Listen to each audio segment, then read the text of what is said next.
figure, the radius of circle with center C is 6 centimeter. Radius 6 centimeter, center C.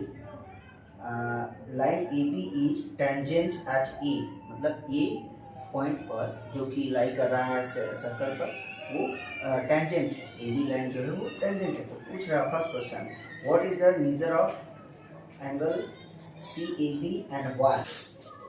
अब यहाँ इस figure को ध्यान से देखिए, तो यहाँ पर सी ए बी एक ट्राइंगल है। तो यहाँ पर सबसे पहले हम यहाँ टेंजेंट से रिलेटेड बात है, इसलिए सबसे पहले टेंजेंट को ध्यान देना। ये जो ए बी है वो टेंजेंट है, इसका मतलब कि सी ए क्या है, radius. C A is the radius of the circle. C A जो है रेडियस का, सर्कल का रेडियस है। क्यों? सी ए सर्कल का रेडियस है क्योंकि सी ए जो है distance from centre to the circumference, distance from the centre to the circumference, इसलिए सी ए क्या होगा, रेडियस। अब वी नो, हम क्या जानते हैं, we know radius of circle is perpendicular to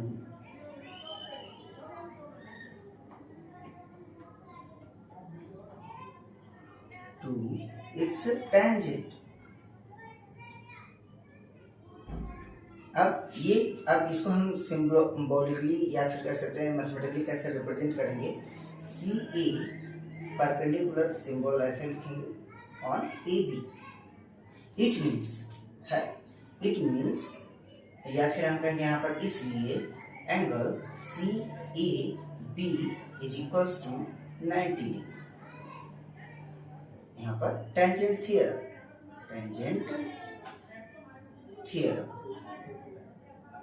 आप ये आगे समझिए, कंप्लीट कीजिए, टेंजेंट थियरम। ठीक, नाउ ये क्वेश्चन नंबर 1। क्वेश्चन नंबर 2 देखते हैं। इसमें कह रहा है what is distance of point C from line A B and why. अब पूछा जा रहा है यहाँ क्वेश्चन कि सी जो है ए बी लाइन से कितना दूरी पर है। तो यहाँ आप ध्यान दीजिए कि जो ए बी लाइन है, अब यहाँ से या फिर कह सकते हैं कि ए से जो इसका डिस्टेंस होगा यही परपेंडिकुलर होगा। अब जैसे ए बी लाइन है तो इस प्लेन में है, इस तरीके से प्लेन में है, तो हम बी से सी इस डिस्टेंस को नहीं लेंगे, इस डिस्टेंस को हम नहीं कंसिडर करेंगे क्योंकि वो स्लैंट है। और किसी भी पैरेलल लाइन को, या पैरेलल जब लाइन है तो उसके बीच की डिस्टेंस जो होती है परपेंडिकुलर डिस्टेंस होती है, ना कि स्लैंट, है ना। ये तिरछा है, स्लैंट है, इसलिए हम इसको डिस्टेंस नहीं मेजर करेंगे। इस सी को ए से डिस्टेंस जो होगा वही डिस्टेंस सब होगा। बात समझ रहे हैं? बस वही बात। अब हम जो है ए बी का डिस्टेंस, तो यहाँ पहले ही यहाँ पर मेंशन दिया हुआ है कि radius of circle is 6 centimetre. जब रेडियस माने सी ए का वैल्यू कितना है, 6, यहाँ पर लिखेंगे पॉइंट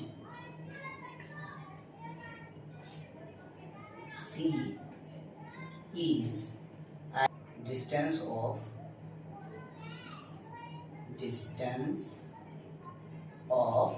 6 सेंटीमीटर। सॉरी, मैं नंबर डाला भूल गया था। क्वेश्चन नंबर 1 था आपका, ये क्वेश्चन 2 था। फिर क्वेश्चन नंबर 3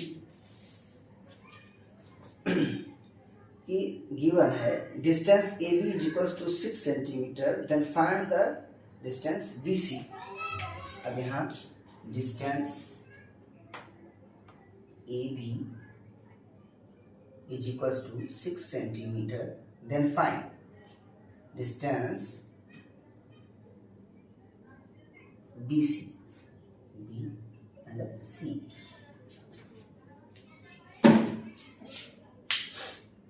अब इसको, ये जो फिगर है, इसे आप सिर्फ ट्रायंगल को देखिए, सर्कल को ध्यान नहीं देना है। सिर्फ अगर हम ट्रायंगल को इस तरीके से लिखते हैं और हमें ये मालूम है कि ये 90 डिग्री है, ये डिस्टेंस कितना था, 6 centimetre, because this is the radius. And अभी ए और बी का डिस्टेंस बताया जा रहा है सी, और यहाँ पर सी है, सॉरी 6 सेंटीमीटर। अब एक बात और ध्यान दीजिए, यहाँ पे जो ए बी है वो एंड पॉइंट बी है और एंड पॉइंट ए है, तो ये डिस्टेंस हमें दिया, लाइन का डिस्टेंस को 6 सेंटीमीटर नहीं मानेंगे, सिर्फ ए बी को, तो वही फिगर इस तरीके से बनेगा। अब जब ये दोनों कॉन्ग्रुएंट साइड हो गए, तो आप ट्रायंगल का प्रॉपर्टी याद होगा आपको, जो isosceles triangle on the basis of the side, on the basis of the side, triangles 3 type के होते हैं, तो उसमें से ये कौन सा है, आइसोसेलेस ट्रायंगल। अब isosceles right angle triangle, then in triangle A B C या सी ए बी कह सकते हैं, तो अगर हम इसमें, तो angle C A B is equal to 90 degree, हम जानते हैं ये बात। फिर अब using Pythagoras theorem, using Pythagoras theorem, now hypotenuse क्या हुआ, अब हाइपोटेनस राइट एंगल ट्रायंगल का जो हाइपोटेनस है, ये हाइपोटेनस होता है 90 के अपोजिट वाली साइड, ये 90 डिग्री इसके अपोजिट में ये साइड जो होगी इसकी क्या कहलाएगी, hypotenuse. Then hypotenuse C B square is equals to A B square plus A C या C A square.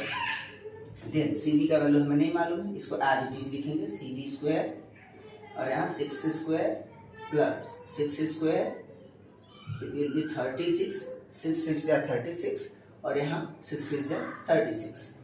Then C B whole square, C B is equals to 72 और रूट, हाँ डायरेक्ट हमने यहाँ पर के यहाँ लिख लेते हैं, taking square root, taking square root 2 C 36 का स्क्वायर रूट कितना होता है 6 और रूट में 2 सेंटीमीटर, तो बी सी का वैल्यू कितना आ गया हमको 6 root 2 centimetre. Question number 4, what is the measure of A B C and अभी मेजर, क्वेश्चन नंबर 4 है ये फर्स्ट का, measure of angle A B C. अब यहाँ ध्यान दीजिए, ए बी सी, ए बी और ए सी, मतलब ये एंगल पूछ रहा है, हमें सर्कल से नहीं मतलब, यहीं पे ध्यान दीजिए, जब ये साइड इक्वल है, इसका मतलब ये एंगल और ये एंगल कॉन्ग्रुएंट है। तो आप यहाँ कह सकते हैं using property of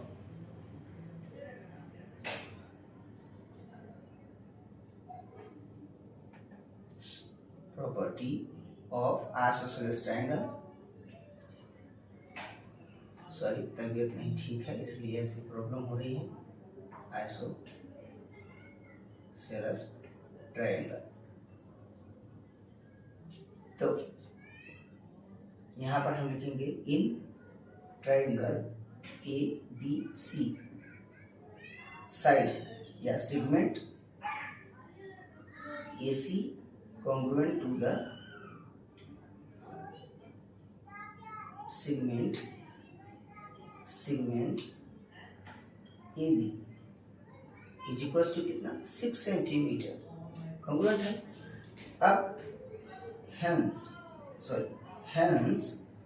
angle ACB is equal to, या फिर कॉन्ग्रुएंट कह लें, ABC, isosceles theorem, isosceles triangle theorem. यहाँ हम इसको मान लेंगे, तब let angle ACB is equal to angle ABC is equal to x, then we no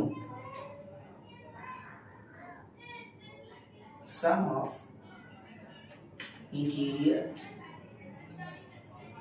angles of triangle।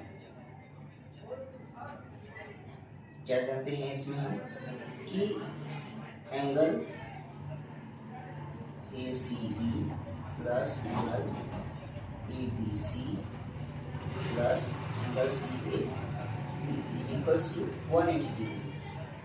पहले ये बात मैंने कर चुके हैं, फिर यहाँ पे हम मेंशन कर सकते हैं। अब यहाँ ए सी बी हमने एक्स कंसिडर किया है, ये सब एक्स, यहाँ लिखेंगे x plus x is equals to sorry plus 90 equals to 180।